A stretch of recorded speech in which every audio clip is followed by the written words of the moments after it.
Hello friends, welcome back to the another video of food is good. आज के आमी बानाচ্ছি হাঁসের ডিমের কষা। চলো রান্নাটা শুরু করা যাক। প্রথমে ডিমগুলোকে নুন দিয়ে সেদ্ধ করে নিতে হবে। তারপর খোসা ছাড়িয়ে নুন হলুদ মাখিয়ে নিতে হবে।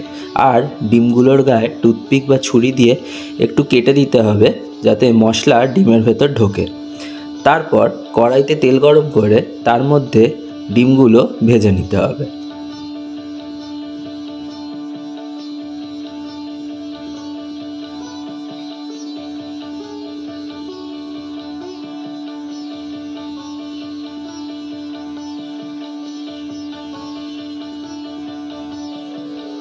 ডিম ভাজা হয়ে গেলে ওই তেলের মধ্যেই শুকনো লঙ্কা, তেজপাতা আর গোটা জিরে ফোড়ন দিতে হবে। ফোড়ন ভাজা হয়ে গেলে তাতে পেঁয়াজ কুচি দিয়ে ভেজে নিতে হবে।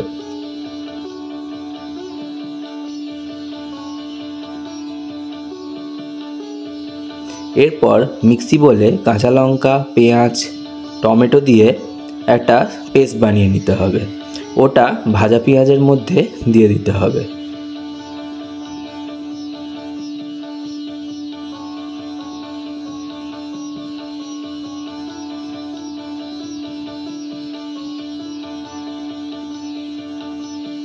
তারপর মশলাটা ভাজা হয়ে গেলে ওর মধ্যে একে একে নুন, হলুদ, চিনি, লঙ্কা গুঁড়ো, জিরে গুঁড়ো, ধনে গুঁড়ো দিয়ে ভালো করে মিশিয়ে নিতে হবে।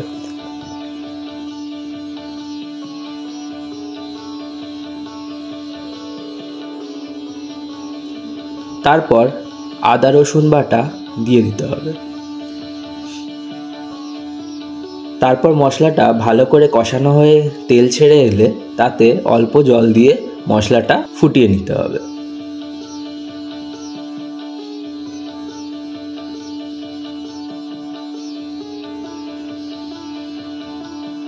মশলা ফুটে উঠলে তার মধ্যে আগে থেকে ভেজে রাখা ডিমগুলো দিয়ে ভালো করে ফুটিয়ে ধনেপাতা কুচি আর গরম মশলা গুঁড়ো দিয়ে দিলেই রেডি হাঁসের ডিমের কষা।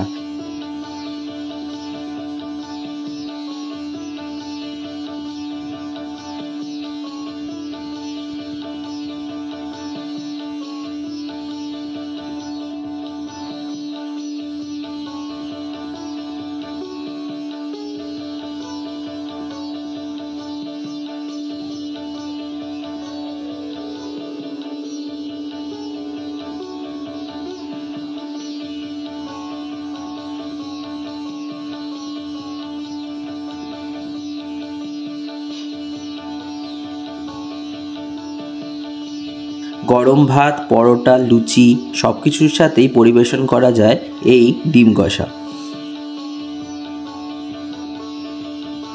তোমরাও বাড়িতে বানাও আর আমাকে কমেন্ট করে জানাও কেমন লাগলো তোমাদের এই রেসিপিটা। ভালো লাগলে অবশ্যই লাইক, শেয়ার অ্যান্ড সাবস্ক্রাইব করে দিও আমার চ্যানেল ফুড ইজ গুডকে। আজকের মতো টাটা, আবার দেখা হচ্ছে নেক্সট ভিডিওতে। ততক্ষণের জন্য সবাই ভালো থাকো।